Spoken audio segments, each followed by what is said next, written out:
can run toward gunfire and still struggle to walk into your own living room. You can lead under pressure and not know how to talk to your family. We've lived that tension. Hi, I'm John. I'm a retired Army veteran, a law enforcement chaplain, a mental health professional, an assistant team leader in a hostage and crisis negotiation team, a husband, and most importantly, a father. And I'm Sara. I'm the wife and mom who owns a line. We've seen what trauma does, what silence costs, and what faith can rebuild. We're here to talk to you about the part that nobody trains you for. Welcome to After the Call.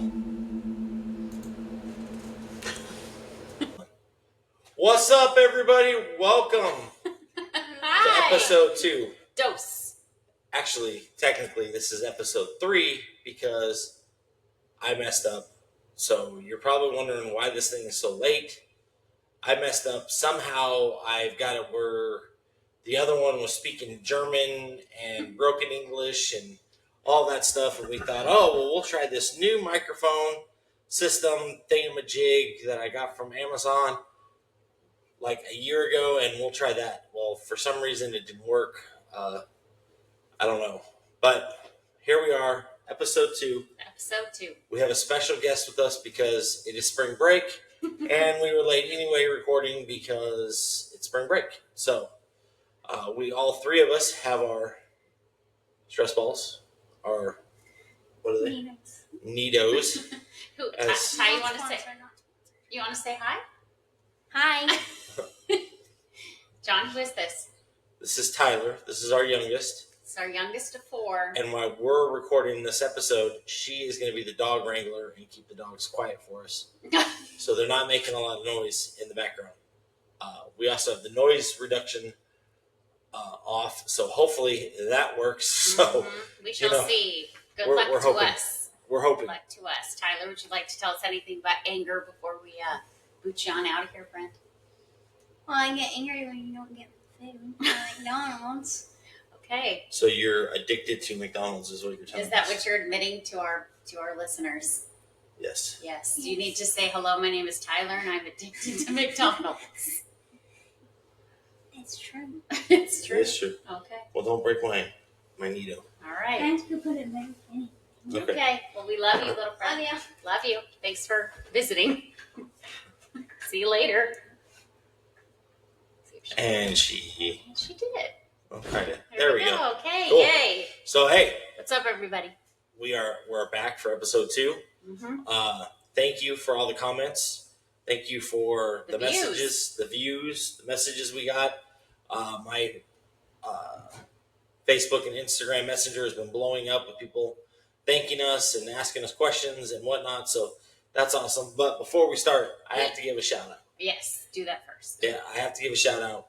The first shout out is to the Hood County Sheriff's Office, the Department of Public Safety here in Hood County and Somerville, Pecan Fire and EMS, Toller Fire, DPS.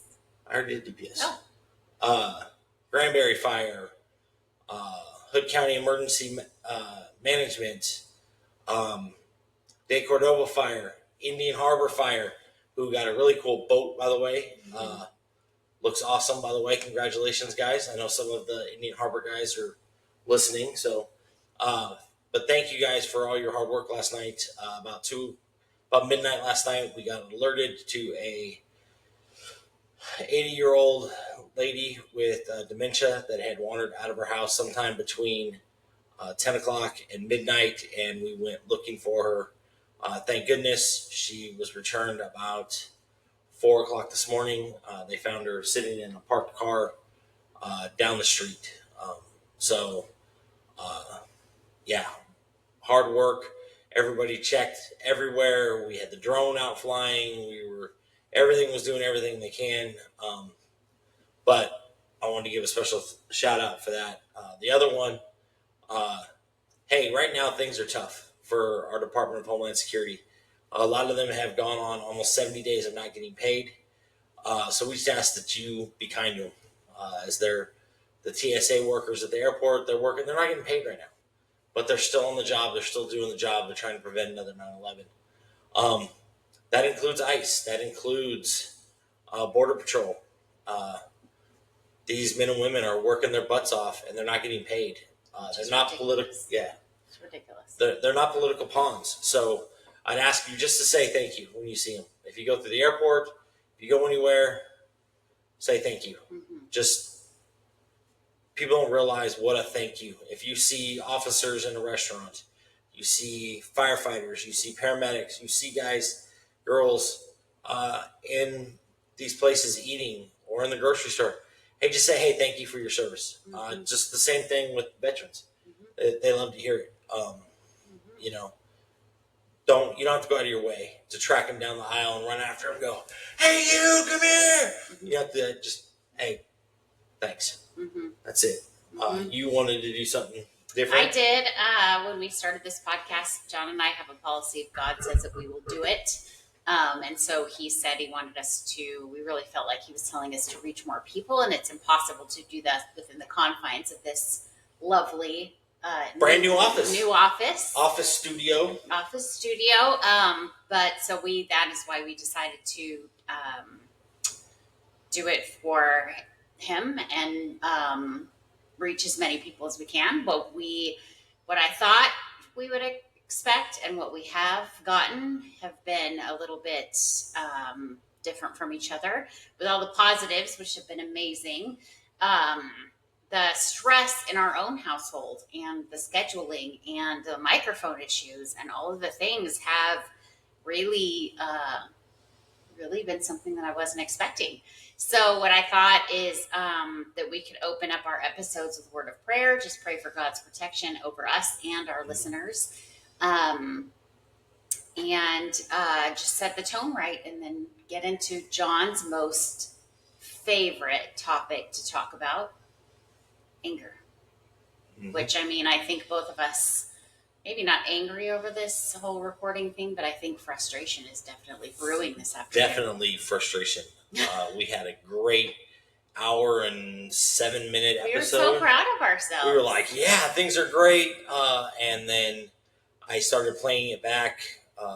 And wasn't it first in German? It was in German, then it went to Arabic, then it went to something else. And I messed with it, tried it, did everything.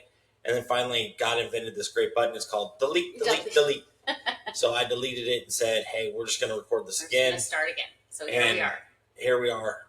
Not giving up, but a little on the frustrated side. A little bit on the frustrated side. So those that have texted me and said, hey, what's going on? Why haven't you posted yet? That's why. So thank you. I love you still, Justin Price. You are my boy, my partner in crime. Your episode is coming very, very soon. Yes, as of right now. Well, of right now. Hopefully. Hopefully not. All right. So let's go ahead and start. All right. So let's go to the Lord in prayer. Lord, thank you. Thank you for what you've done for us. Thank you for giving us this opportunity to reach people. We know that everything we do is because of you. We know that you have your hand in this and you're guiding us and you're helping us pick the topics that we talk about and help us to go that direction, Lord. And Lord, as we do this, thank you for Homeland Security. Thank you for the Department of Defense. Thank you for all the agencies out there that work hard together. I want to give a special shout out and prayer to the Child Exploitation Task Force, the Sex Trafficking Task Force. You guys are awesome. You're doing great work. Keep up the good work, and I'm proud to be a part of it. Thank you for everything you do for us. And Lord, just continue to bless us as we dive into this podcast today and go from there. And look after our listeners, keep them safe and driving, and don't let them have road rage or anger issues while they're listening to us as they drive down the road or they're sitting in their living rooms. We just ask this in your son's holy name. Amen. Amen. So we're going to talk about anger today. Yeah. Anger is that subject that, oh boy. I think anger is easier acted out than talked about. It is. It's easy to explode, but when you have to identify it and talk about it, it can be a little humbling. It can be very humbling. Yeah, you just don't want to. Those are feelings that you just once they explode, you're like, where the heck did that come from? And you hope, but it needs to be addressed.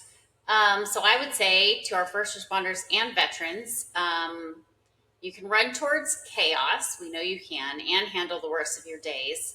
and still walk into your home and feel like everything sets you off. Yeah, and for a lot of us, especially in law enforcement, military, first responders, anger is one of those emotions we actually know how to use. We use it to kick in doors. We use it for stuff like that. But we have to know how to control it. And one thing that I noticed this last week, last week it was, we had a very heartbreaking call, a call I hate getting, um, where a 4-month-old baby had passed away. Um, my heart goes out to the parents. It's a notification. It's stuff that I hate to do. And we have officers within this county who have little kids who have been through something like that, and I've caught myself getting angry. And here's the thing: it's okay to be angry with God. God wants us to yell. He's got broad shoulders. He's ready. He can take it. He's there. He can take it. Um, he can take it. But our spouses, our partners, our significant others, our girlfriends, our boyfriends, whatever you have, your kids, they're not your yelling thing. They're not your tackling dummy. They're not your uh, wall to take it out on. They're there to love you and hold you.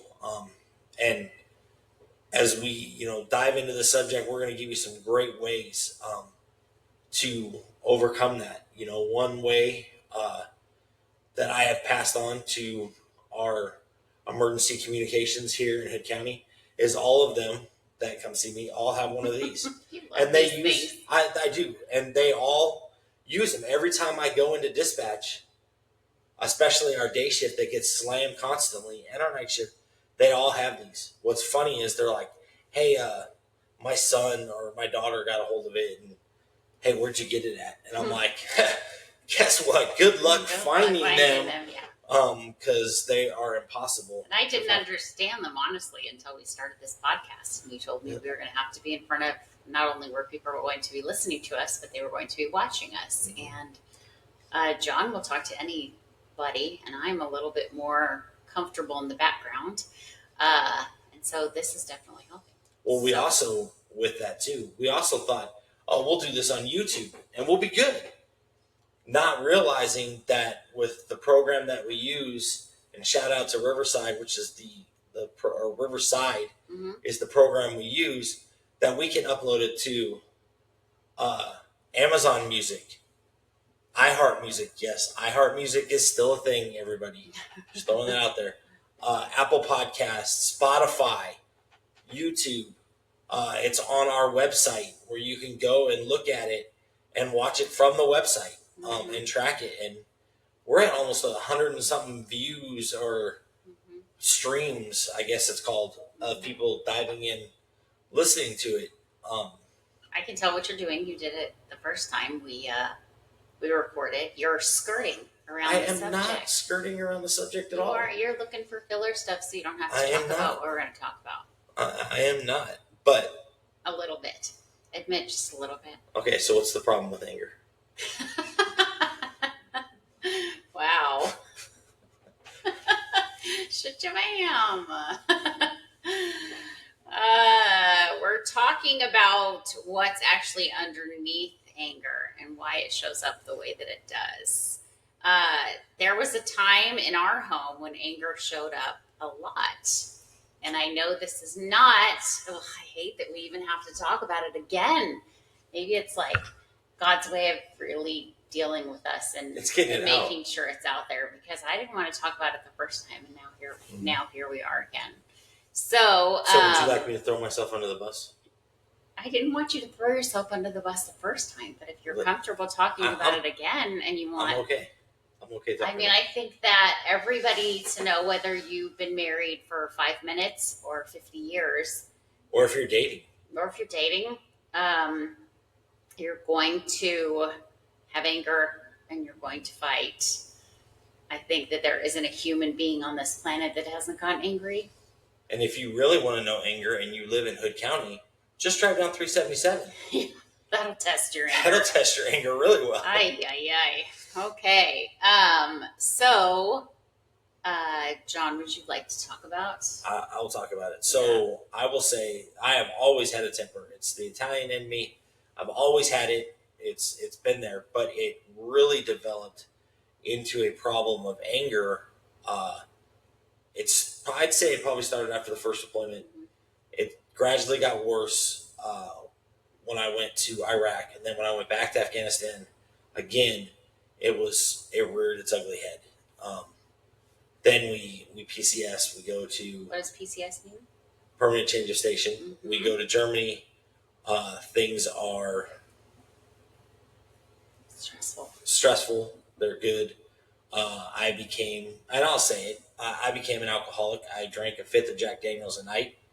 Probably had a couple of beers, and that was just so I could fall asleep. Mm-hmm. But I was in great shape, and I could get up the next day and go run 5 miles in under 40 minutes, and be able to do that. But it wasn't back, a way to live. it was not a way to live, and my liver has taken the brunt of that over the years and whatnot. But I noticed and this is 100% self-reflection, looking back on it, where I can say that I felt it getting bad, and I didn't know how to do it. I didn't know how to process it, and it got to the point where it was easier to send you and the girls back to the States, because at the time we had Casey and Mackenzie. They were probably 8 and 6, Mm-hmm. and then Maddie had just been born, and I said, hey, I'm sending you guys back to the States, and 100%. It was because of anger, but it was also because I was going to step on my crank, and didn't want them there to see me do that. You would have rather been angry by yourself and doing what you want than have us see it. Yeah. And so I think your frustration with yourself was like, well, I can't stop what I'm doing, so I'm just going to get them out of here. And I didn't know how to stop it. Mm-hmm. I didn't know what to do. I was lost. I didn't have anybody to turn to. Yeah, you weren't allowed really to ask for help back then. I mean, No, I think it was frowned upon. It was definitely that culture of, it was frowned upon to say, hey, I need help. It was also prior to reintegration when you come back. Mm-hmm. Before, when we would come back, it'd be like, hey, welcome home. Mm-hmm. Hey, we'll see you in 2 weeks, have leave, or whatever it was. They just dump you on each other after not seeing each other for a year, and then think that it's going to be all sunshine and roses, and it usually is for the first 24 hours, and then life hits you smack in the face. Yeah, I think we talked about that last week about coming back from like Alaska, mm-hmm. and where we didn't have cell phones, we weren't communicating with people, we weren't talking to people, and then landing, and all of a sudden your phone is like, mm-hmm. 1,000 text messages going off, and you're literally trying to process everything that's happening, mm-hmm. while getting hit in the face. Well, and I think, especially with deployments, aside from vacations, deployments, you can't, you want to deal with the issues, you want to fix everything, you want to make everything okay. But from your side, it's put the mission first, bottle it up, and I think that leads to a lot of anger. And to me, on my side of it, it was, do you want him to survive this? He needs to be mission focused. And so I had to put all of my feelings on the back burner, and it just led to even more anger when you can't deal with it. So, take now, fast forward to our law enforcement, mm-hmm. brothers and sisters that are here, or even, when we have EMS staged and fire staged and all that stuff. You don't know how long the scenario is going to last. Right. I don't know if I'm going to be negotiating for 24 hours, or I don't know if I'm going to negotiate for 10 minutes. Right. We don't know. Right. And it all depends on who the incident commander is, right. of how long we talk for. Right. The FBI talked for 15 days on a guy. Right. So that's 15 days of them talking to a guy, trying to get him out in a peaceful scenario where there was a kid involved, and they're trying to do all this stuff, and things are going, and the anger and the frustration of the tactical guys is going to come out because they want to go. Mm-hmm. They don't want to sit there. Right. Well, and I think in a situation like this, veterans and first responders have in common that It's not a job that you could just say, hold on a second, let me go deal with A, B, and C, and then I'll come to the call. Mm-hmm. Or hold on, my wife and I just had a fight, then I'll deploy. Right. Or can you tell that guy at the accident or the house fire, God forbid, we just need to deal with some stuff at home and then we'll be on our way. It's a high stress job as it is. And here's the thing. So now, looking at agencies around Texas that I've been involved in and work with and stuff like that, if you're having a bad day, if you're out, most supervisors, Mm-hmm. most will say, hey, your head's not in this. Yeah. Go home. Yeah. We'll deal with the repercussions. We'll deal with that. Because if you're not there, Mm-hmm. if your mind's not there and it's somewhere else, Mm-hmm. that traffic stop, maybe your last traffic stop you ever make. Right. That call, that domestic disturbance that you're going to, it may be the last call. That disturbance that you're going to, as we found out almost 2 years ago, that may be the last call that that person ever goes to. Knock on wood, it was the last thing that guy ever did. Right. But it could have been really bad for our deputies because the individual. Well, and I think that's why we're talking about anger, and we have to learn to express it and fight in a healthy way because of the high danger in the situations you're in. You never want to leave a situation and be angry at each other, and God forbid the worst happens. Because I think that although at the time I think you felt it was a good idea to get us out of the situation, Mm-hmm. if something would have happened to you, I don't think either one of us would have. Well, we talked about it earlier, and the more I thought about it since then, there was a time where right before we crossed the berm, Mm-hmm. that I literally had a conversation with my battle buddy and was like, hey man, I think I need to find a lawyer in Vegas to file for divorce for me because I don't think this is going to go. Mm-hmm. I don't think Sarah and I are going to make it. And, thank God we did. We worked it out.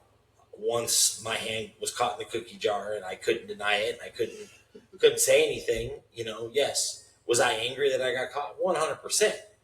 But I was angry at myself because I let myself go down that path of something that we had said we would never do. Right.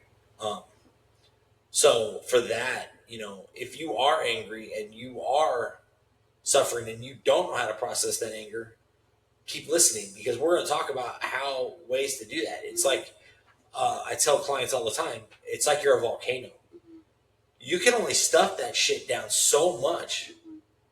before it explodes. And no, we're not talking Joe versus the volcano where you need to throw a sacrifice in so the volcano doesn't blow. Literally, you need to release that stress before it explodes and takes out Pompeo. Yeah. You need to let it out. And we talked about it earlier, like a pressure cooker. If you're making something in the pressure cooker and I walk over and I just grab it and lift it up, it's going to blow up in my face. Mm-hmm. But if I walk up and I just twist that little knob just a little bit and I release some of the pressure out over time, it's not going to explode in my face. But we, and this is across the board, do a horrible job of doing that.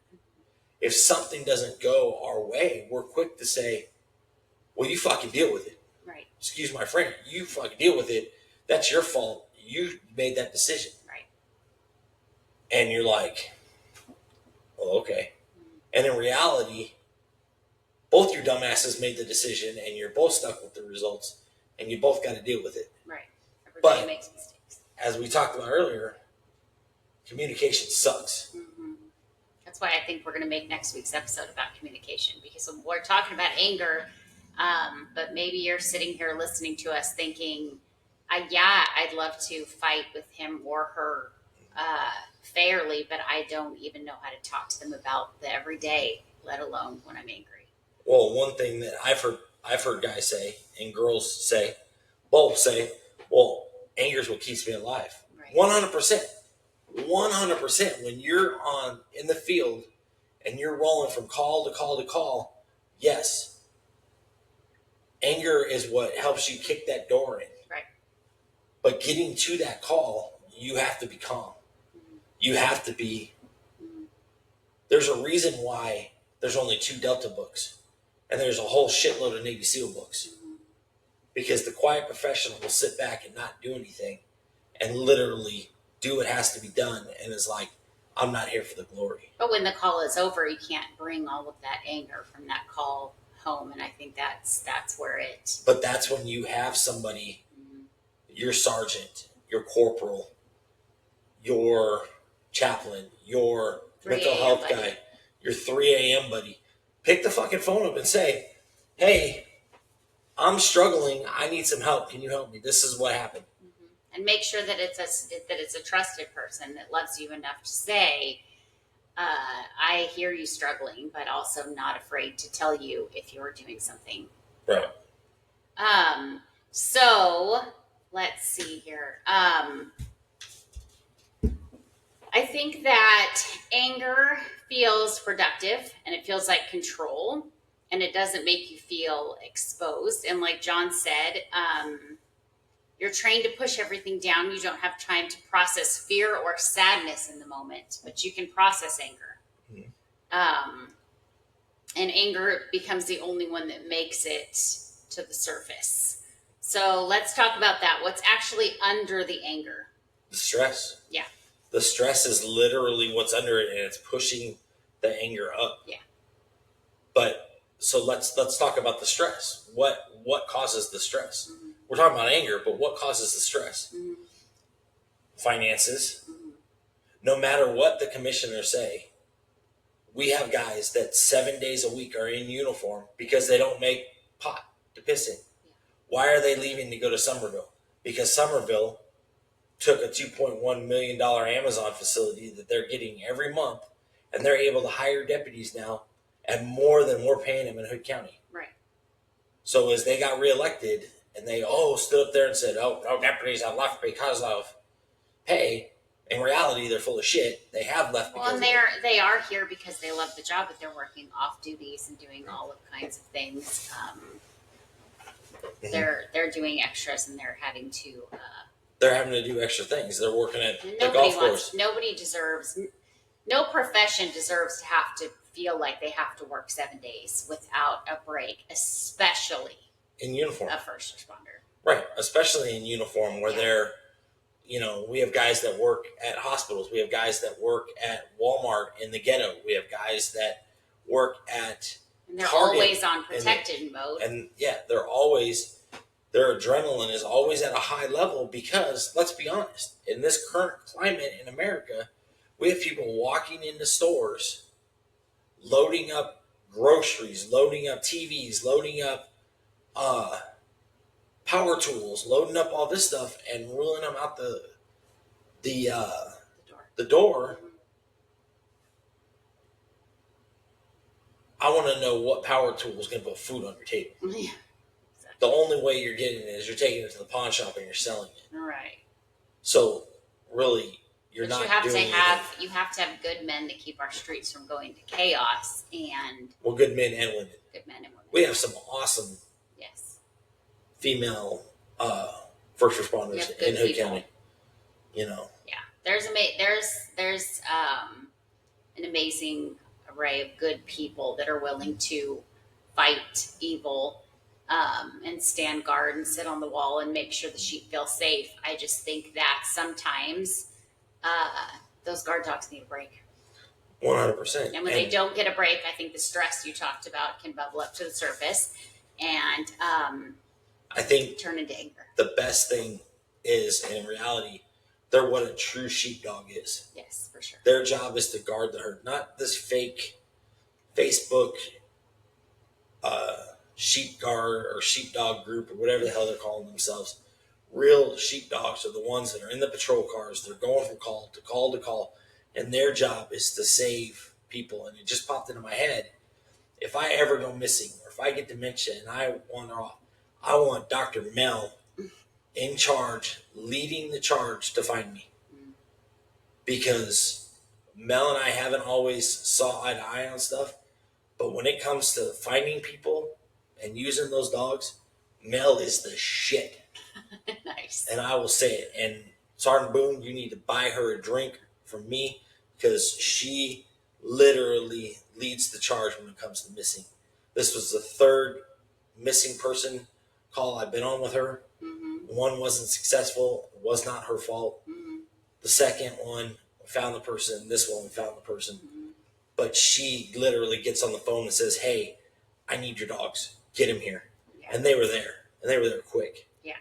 Well, I think that's, I mean, I think the quick response of a first responder is what makes them successful. I think the quick, I will be there and I'm there and I'm going to do the things that I need to do are amazing. I just think sometimes and correct me if I'm wrong, it's hard to go from that hypervigilance of being on to just being off. And I think 100%. sometimes it just comes off as anger. A prime example with that, like you said, is their adrenaline is so high Mhm. that they've gone from call to call to call to call in a 12-hour period. They get done. They're physically exhausted, but mentally, their mind is now wandering, going, hey, I have to go pay this bill. I have to go grocery shopping. I have to do this. I have to spend time with my kids. I have to go do this. Mm-hmm. I need to do this. I need to do that. Oh crap, I need to sleep somewhere in there. How am I going to do this? I see it a lot in paramedics that do 48 on, 96 off, because for 48 hours, they're go, go, go, go, go. Mm-hmm. Sometimes they've answered so many calls by the end of their 48. We need to have a shuttle service that takes them home. Yeah. Because, and it has not happened yet, and I pray that me saying this doesn't make it happen, that one of them falls asleep behind the wheel and gets in an accident. Well, and I think coming from the spouse and the kids side of it, from what I've seen on my side, is your kids and your spouse have no idea what happened on the call. The kids just know they miss dad.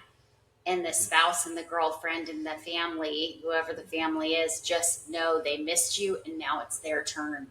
And I think the problem is that the intentions are good. You're off the call, you come home, you have a running list in your head of the things you need to get done. You walk in the door, everybody's all over you. And for the first 5 minutes, it sounds really great. And then exhaustion sets in and anger bubbles to the surface quicker than anything. I know for me, it is a lot. I am quick to say I'm angry, and I think when you just say, like, if anybody's had a bad day, like even for you, when you come home and you say I'm just mad, well, I'm just mad can mean a lot of different things. Right. But I think if you walk in and say I'm exhausted, that lets me into your world a little bit. Like if you say, like this morning, so I was fortunate enough to be able to sleep last night. You were not. But knowing when you came home and said, I'm home safe, I'm going to sleep, I knew that you had been up. And so it was my turn to step up and to get up out of, and like let the other person rest. So I think there are things that we can do to help the other person get through so it doesn't look like just anger all over the house. And, with that, my job now is more mental than it is physical. And that, honestly, that's a good thing. But it's a lot. I mean, don't sell yourself considering short. I have a titanium rod for a left femur. But I mean, don't sell right leg. But don't sell yourself short. I mean, the mental load that someone carries. I think the physical side is hard, but the mental side, the mental load of a call, or the mental load of a deployment of what you saw, or the mental load of trauma that you've been through, I think is the brain can mess with us a lot more than our body. If you think about it, and I've heard several of our first responders make this comment, that if they were to sit down and write a book,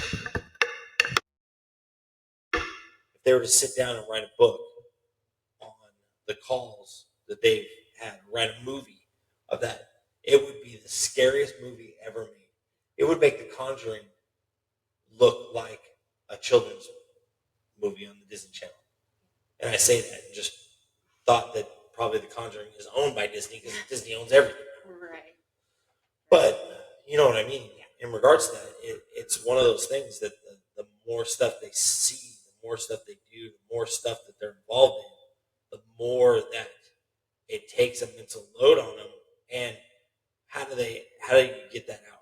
You get it out through anger. And you get it out in ways that you shouldn't. And the problem is that we are not taught and not trained to say, hey, I'm struggling. Because we have to have that tough mentality. Like I posted something the other day about sleep habits.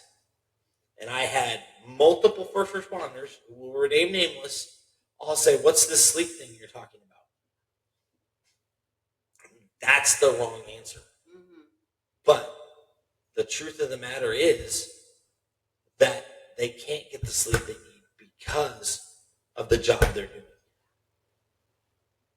Because they have to be alert. They have to be ready. You know, I used to joke and say that I live on hate caffeine. Or I live on Copenhagen hate and caffeine. That is literally how a lot of people today, they function. They function on those energy drinks. They function on that stuff. They function on how I'm going to throw a dip in and get going. You know, I have multiple clients that I see that throw a dip in. I even go to breakfast with some, and as soon as they're done eating, they're throwing a dip in. And it has nothing to do with the fact they like the taste. It has nothing to do with the fact that they like it. It has to do with the fact that it's giving them an adrenaline boost to keep their butts awake. Which, I mean, I think anybody who comes from a point of exhaustion, I think anger is going to be the top of that list. Mm-hmm. So when we find ourselves angry, now that we've talked about anger, let's give our listeners some practical tools. Okay. I think for us, recognizing what it is and in the moment saying, you know what, I'm feeling really attacked, or I'm not in a good headspace right now, or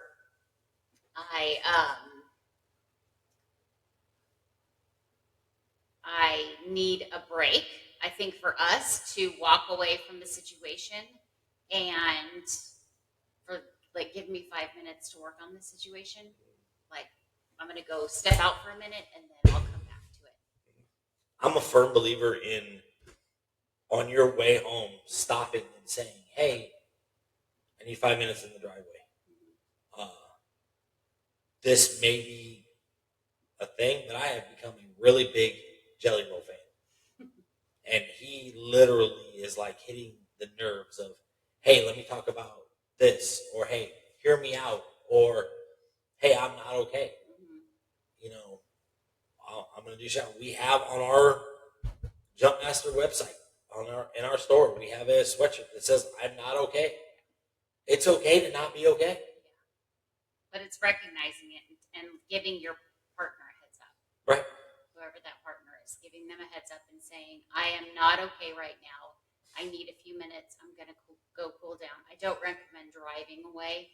No. But I think going into another room for a few minutes, just giving yourself a chance to breathe. But then always promising to come back, because I think that the biggest mistake we make is we walk away from the situation, we let everything cool down, everybody gets distracted doing something else, and then you think, oh, well, the problem is over. We're watching a movie now together, and nobody wants to go revisit. But what happens in a month? Then it just all bubbles back up to the surface and then adds on to whatever else you have going on.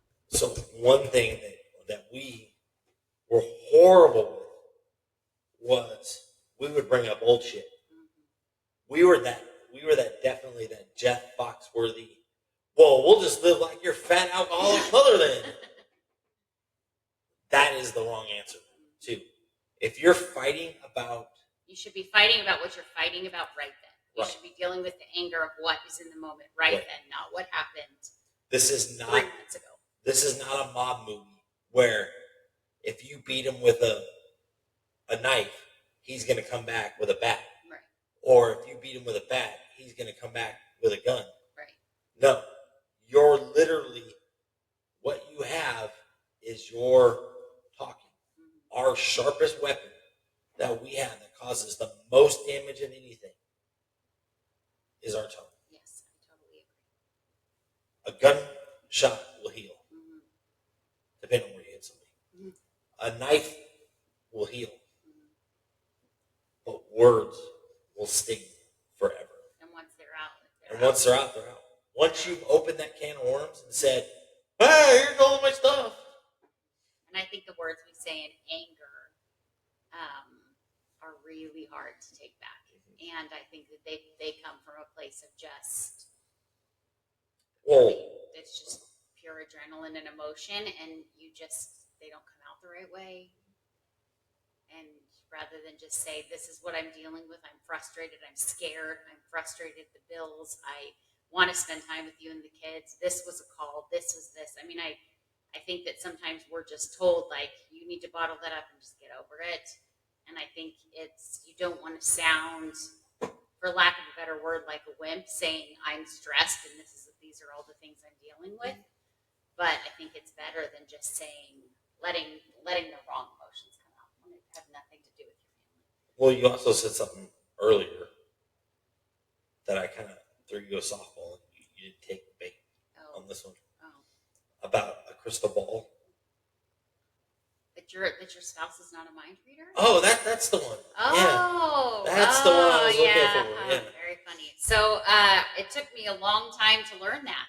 Mm-hmm. I used to hope that marriage was this fairy tale that that John was always going to want to do the dishes and he was going to want to do all the chores. And let's be real, ladies and gentlemen, nobody wants to do those things. And you came to me one day and said, let's be honest, I am never going to want to do those things, but if you would like me to and you need me to, remind me and I'll totally help out. And I think that rather than being frustrated and angry that I'm doing it all myself, it's a lot easier just to say, hey, I can use some help.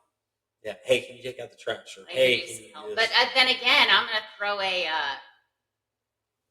crystal ball, softball, whatever we want to call it, back at you. That I think on your side, when you are the tough guy and you're meant to do everything by yourself, do you think maybe it's hard to ask for help as well? And so you wait. Yeah, it's hard to ask for a blowjob because I'm afraid I'm going to get turned down. I don't think you should. I was really hoping when we had. I was setting you up for it. I was setting you up for it. I was setting you up for it. What I was trying to say is that you would rather huff and puff and try 100%. To move things yourself and cut down trees by yourself and get up on the roof by yourself because me man, me tough, me do the things. Oh, I'm going there. Okay. Because I think it's a lot easier for you. Yeah, and yes, you are more than capable of doing those things. But I think just like I am more than capable, excuse me, of doing the things that I need to do. But God wouldn't have given us a partner if he wanted us to do it alone. And I think that sometimes it's you just swallow your pride and rather than getting frustrated or stuck on the roof, we can just say, hey, I need some help. Hey, like you said, hey, I'm not okay. I need some help. So we talked about this of, hey, if you do get on the roof, make sure you have the right tools. Don't get a ladder that's 2 feet short that you have no problem climbing up. But when you go to come back down, it's a lot harder. And you sit there for an hour and you're like, eventually somebody's going to come out and check on me. But sometimes really. They don't because they think you're a superhero and you don't need their help. You don't need help. How am I going to know? I don't have a crystal ball. Right. But you're also doing stuff inside the house that, and I'll admit it. I admit it. Me too. That's why we now have a 32-foot ladder. Right. Exactly. We haven't extended it to 32 feet, but we have a 32-foot ladder. Exactly. I just think that, communication is going to be, we're going to talk about next week, just really learning how to perception of what you say. And I think that we need to remember that we are each other's partner and we're each other's friend. And I mean, it sounds funny in a marriage podcast that we're talking so much about friendship, but I think that we in our marriage have a thing that when the other one, I don't like that phrase that you use when you screw up, that you always say. Stepping on my crank? Yeah, I'm not going to say that. Why? Well, number one, I don't have one of those. This is true. Thank goodness. But number two, I just don't, I don't know, I don't like it. But when one of us screws up, and we have screwed up with each other, I mean, in 30 years of, you know, we say to each other, you are really lucky I'm your friend right now. Well, with that too, we also, the first, I would say 22 years of our marriage, we didn't know how to fight. We didn't. And we were those people that, I just described of, literally the mob movie of, oh, well, I'm just going to one-up you the whole time. Mm-hmm. I'm going to one-up you until one of you gives up. Yeah. And that doesn't work. It doesn't. I'm going to keep throwing insults, and I'm going to keep throwing and bringing up your past and throwing things in your face and talking about all these horrible things. And then the terrible thing about that way of fighting is the only way it ends is when someone's feelings are so completely hurt that they just shut down. And then when you shut down, the fight is over, yes, but you've just swept it under the rug. And what is the problem with sweeping it all under the rug is what? Eventually you trip over the stuff you've hit underneath the rug. Right. And that's a thing that, people do all the time. They're like, oh, we'll just sweep it under the rug. Mm-hmm. Agencies do it all the time. Oh, we'll just sweep it under the rug. Well, eventually, you're going to trip over that stuff because the mound of crap that's underneath the carpet is pretty noticeable. It's pretty noticeable, and you have this mound that looks like a body underneath it, right, and you're going to trip over it. Right. So it's better to face things head on. And like you said earlier with the pressure cooker, it doesn't have to be an explosion. It can be, and I will say, you give people shout outs a lot, so I'm going to give you a shout out because for myself, I am not so good at this. I would rather just fester and bubble and kind of let everything boil up to the top. You are much better at saying, hey, yesterday when you A, B, or C, that hurt. And I'd like to talk about it. You're very good at bringing stuff out of the rug. Well, to get that way, it costs us $50,000 to become a therapist. So good. Yeah. So if you want to know how to do it, it's an investment in our marriage. It is. But one thing too that we have done that helps is like today, we're literally facing each other. Like we tell people in our marriage seminars, we're literally facing each other knee to knee to work on our communication. As we do this, we're literally facing each other to do it. The camera's over here, and we're facing each other to look each other in the eyes as we're talking. We're doing that because one, it's a respect thing. Two, it's, hey, I want you to know this is where I'm coming from, and I want you to be on the same page as me. And here's the thing: could we have done this when we were dating? 100%. Would we have had the problems we had if we would have done this while we were dating?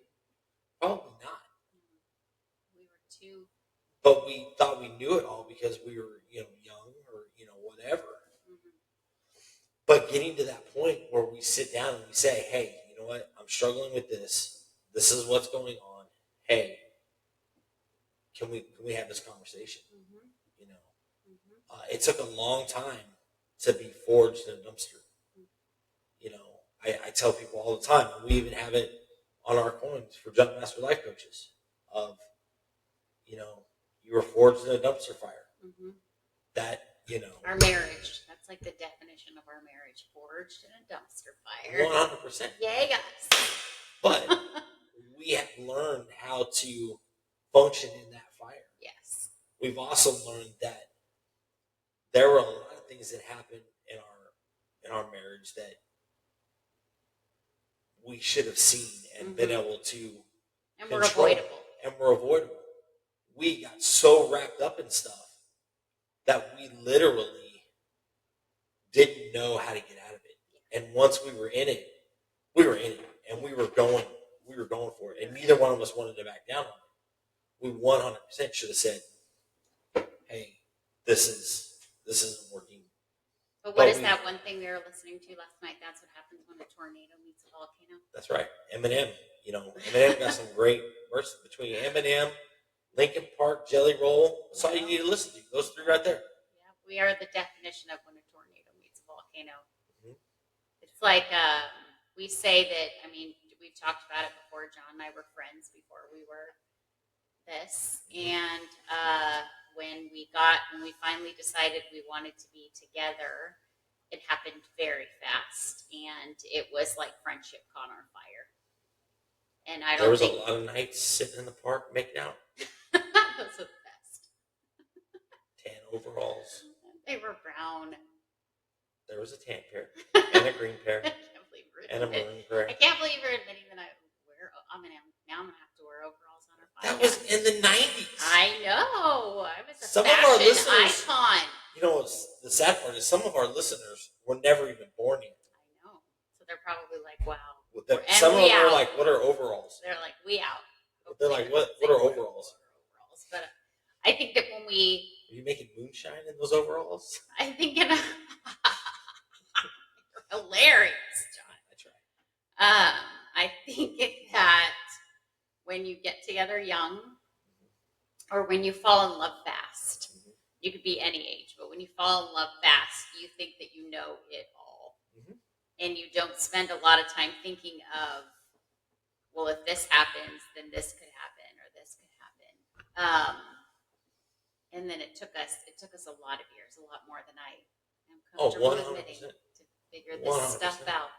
But we, with that, we had some people that stepped in. We talked about it last time, and I got a little emotional about it. But, literally, when it came down to it, we were at the breaking point of one of our breaking points. But this was, I think out of all the breaking points, this was the one that was, it was either... Every storm comes to a head, and that was ours. Yeah, and literally, I think, for me, if it wouldn't have been for my little brother, Justin, coming to me and saying, hey, let's go to breakfast, and then literally ambushing me in breakfast and saying, hey, look, dumbass, you have two choices. You either go to Alaska with Sarah, you walk away from the motorcycle world, you pull your head out of your fourth point of contact, and you start living the way you're supposed to live, or you're never going to see your nephews again, you're not going to see your nieces again, and you're going to be on an island by yourself. So you have a choice. And got up and walked out of the restaurant and left me with the bill, matter of fact. And I think he did that. I didn't know he had done that. He did that because he loved the both of us. And that brings up another really good point that I don't think we're big on no one fights alone and 3 a.m. buddy. And when it comes to that, I think the reminder needs to be put out there that you need to have a trusted circle. And that circle doesn't have to be big. That circle can be 1 or 2 people.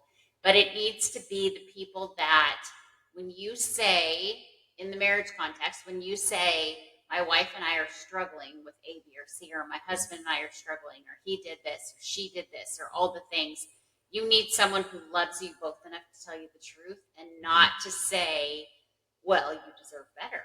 I mean, what's the matter with them? You should just get out. It's all about your happiness, because sometimes it's not about your happiness. Well, we talked about it. There's a scene in a movie, Fireproof, that we both love. Where literally... I totally recommend that movie to all of our first responders. Where they're sitting... was he on Full House? What show was he on? Kirk Cameron? Yeah, Kirk Cameron is sitting there talking to his lieutenant, and he's like, man, I guarantee you she's out with her friends right now, and she's talking what a bad person I am, and blah, blah, blah, blah, blah, blah, and blah, blah, blah. And they're probably hugging and talking how you just need to get out of this marriage, blah. And then it goes to them, and she's got this large group of, I think there was like 6 or 7 of them there. Saying, girl, you don't need this. Girl, you don't need that. Come here, let me give you a hug. Yeah, that is not the way to do it. That Going is out with definitely your not. friends and complaining about your spouse in a large group Yes. is one of my, we know this, one of my biggest pet peeves when I see people doing it. We also We talked also about. don't believe in airing your dirty laundry on social media.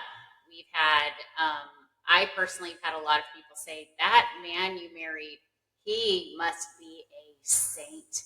You guys have never had any issues. And then when we talk like this, people say, oh my gosh, John and Sarah had issues. Well, yeah, John and Sarah had issues, We just but didn't our air it. close circle knows it, and we don't air it on Facebook. So yeah, John's gonna look like a prince on Facebook because you're just inviting danger. You're inviting the looky-loos of the world to say, you deserve better. The grass is greener on the other side. I can do it better than he can. I can do it better than she can. It's just I don't think that your circle of friends needs to be large, but I think it needs to be a trusted group of friends that care about the both of you and care about your family enough to tell you the truth. So you said that just now. I just had a thing pop into my head where you were talking about, oh, well, he can do it better. Oh, I would never do that to you. That is the same thing that pedophiles do to kids to get them to do things. Yeah, it's just lies. Yeah, it's just lies to do that, and it just Doesn't boils come down from to a one good thing. place. You have someone on your social media who claims to be your friend who starts the conversation out by saying you deserve better than her or him, knowing that you are committed to your significant other, whether it's your girlfriend, your fiance, your boyfriend, your spouse. We also talked about it too in between episodes about how the 3 a.m. buddy. Yes, it should be the same sex. Male, male, male, female, female. There are those rare moments where that can't happen because you're in a small agency. You work in a small thing. And since we had that conversation, I started thinking about it. In the entire time that I was in the military, there has been only one female that you trusted in the entire thing. She's like my sister now, but Brandy was the only one that you were like, yep, I trust her. That's because I knew Brandy loved the both of us. And I think that it doesn't, the more I think about it just, no matter who that person is, that person just needs to be fully invested in the both of you. Because when you go to someone, even if you go to a friend that has always loved you but not quite been your spouse's biggest fan, they may even, it could be someone you knew forever. It could be a guy talking to another guy who is like, oh my gosh, I'm finally getting my friend back. He just kicks this woman to the curb. Or same thing with her. I just think you need to find trusted friends, and you need to remember to always come back and finish. I don't think any fight should ever end with, I'm angry, this is over. I don't think that's how it ends. So let me ask you this. How big do you think a circle should be? How big do I personally think a group should be? 2 or 3, maybe 4. Yeah, I have 6. I think it's about substance, not quantity. I used to think quality over quantity. And what I've noticed is like each one of my people that are in my circle, they all bring something different. Something different to the table. They all have it, and they all have no problem saying you're a fucking idiot. Yeah. But excuse me, I know this is a podcast, and I warned you all last week that sometimes tactical F-bombs. Well, and I think with anger, it's going to come out a little bit more when we're touching on a subject that's a little bit more sensitive to talk about. Oh, it's definitely a more sensitive subject. It is. But because I think when you admit that you're angry, and I think in saying I am frustrated or when you give anger a voice, you make yourself vulnerable. When you keep it quiet, it's like you have this shield on, and you can just say, well, I'm just angry. And I think that when you give anger a voice, you make yourself a little bit more vulnerable, and I don't think that's easy. So let me ask you this. So say you work for an agency, a small small, medium agency, Mhm.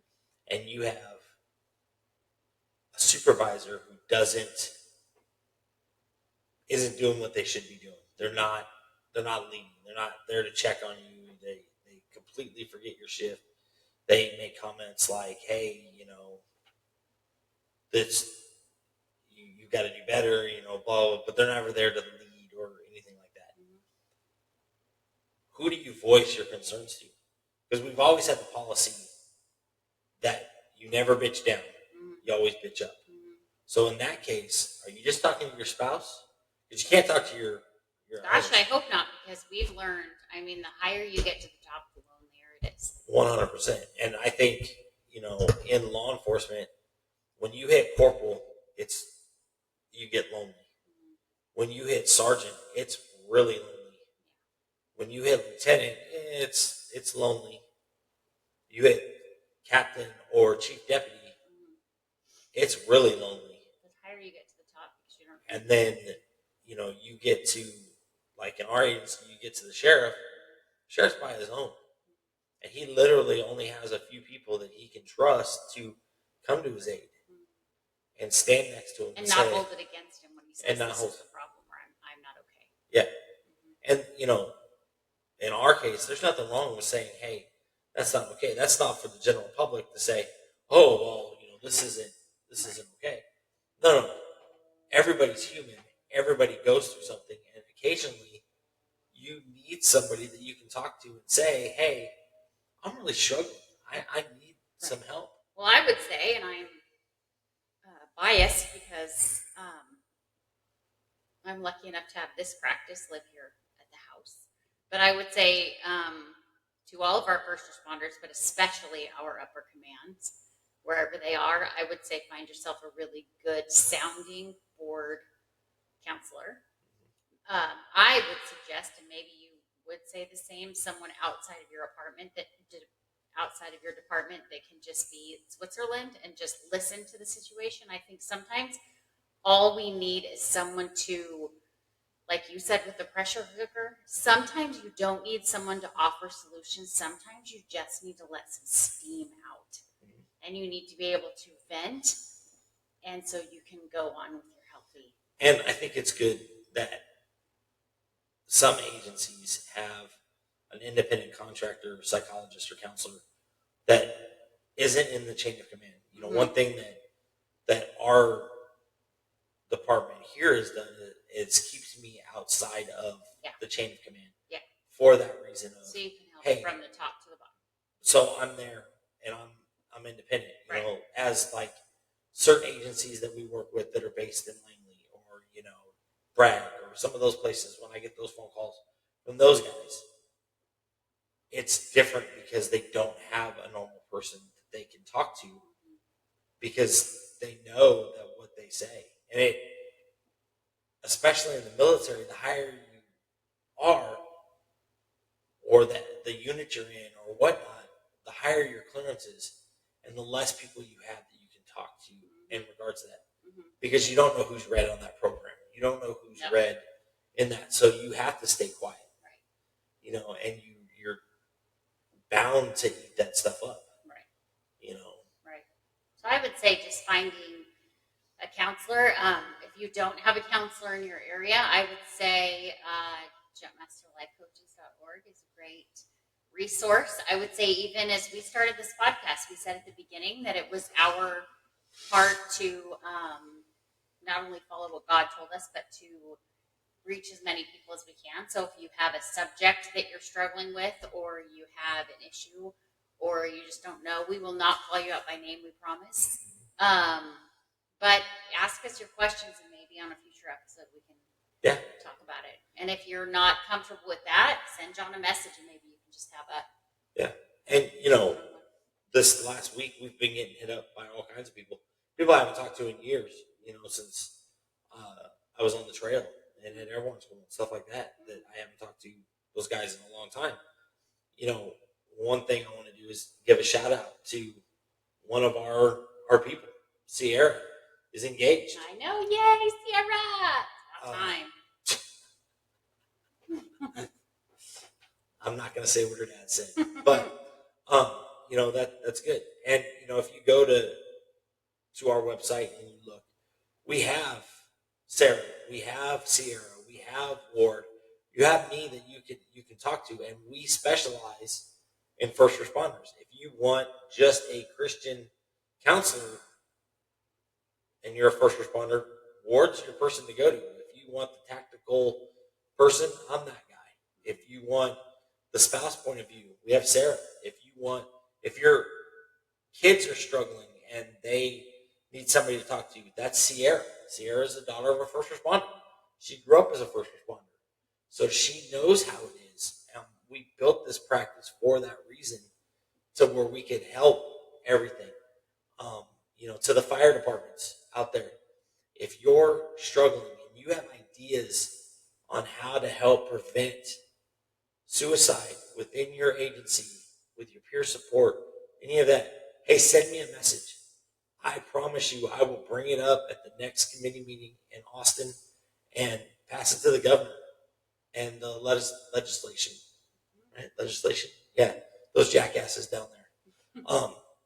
To try to get some change going, because I'll be honest, I'm tired of doing veteran funerals, first responder funerals for people that have taken their life. And it could have been prevented. It could have been prevented. Reach out, ask. We're here. If you're feeling that you're burnt out, hey, go to our blog. There's some ways to do it. Reach out.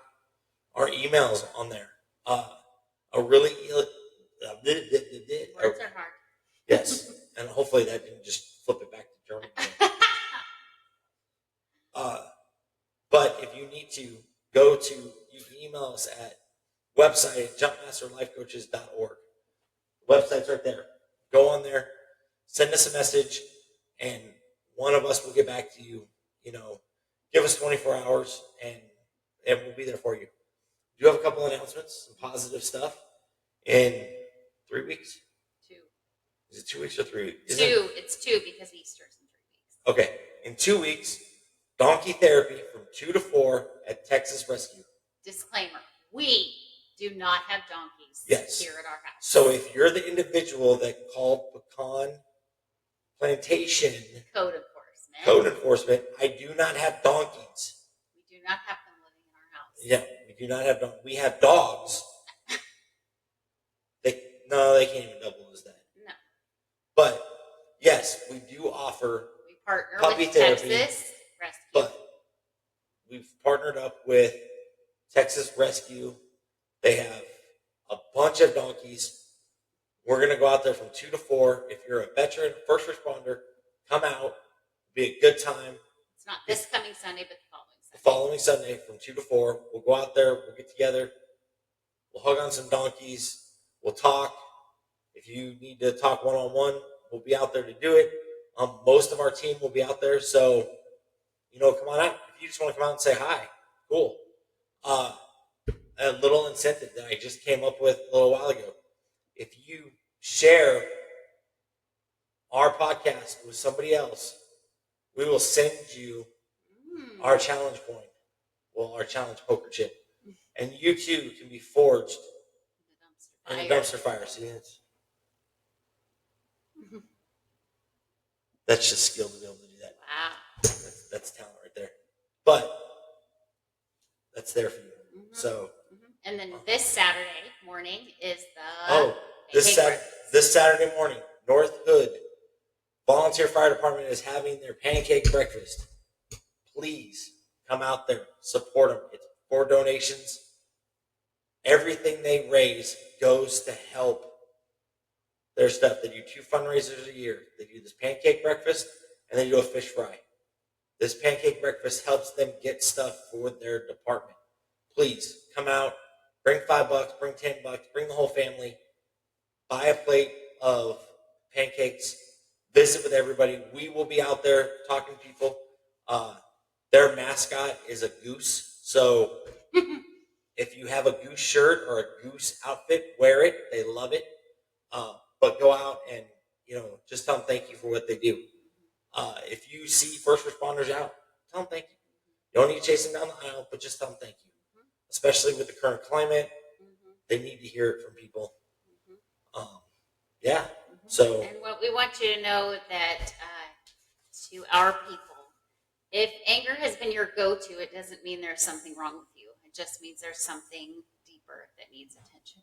Yep. And, we're here for you. Yeah. If you need help, don't hesitate to reach out. Ask for help. We got you guys. Mm-hmm. We're here. So episode 2, Dose is in the books. Hopefully. Hopefully it works. Oh, you know what I just remembered? There is after the call merchandise on the website, on the store. There is 2 shirts, a hat. I'll make a coffee cup too for you officers in the military that like to walk around with your coffee cups, or warrant officers. We'll have a coffee cup for you so you can look stylish, but they'll be on there. Please purchase. Also, if you purchase one of our Region 8 SOG shirts or sweatshirts for negotiators, or one of our negotiator crisis hostage shirts, 10% of that will go to the SOG team to help us purchase stuff, go to classes, whatnot. All of the rest of the stuff on the website goes so that we can go to other schools and get more skills to be able to help you guys. So they go to support Sarah, they go to support Sierra, Ward, and myself to get us. It's the way we were able to pay to go to EMDR school to learn how to do EMDR. That'll be coming up on an episode. If you want some practical stuff, check out our blog. It's on there, www.jumpmasterlifecoaches.org. Thank you, and we love y'all. Deuces.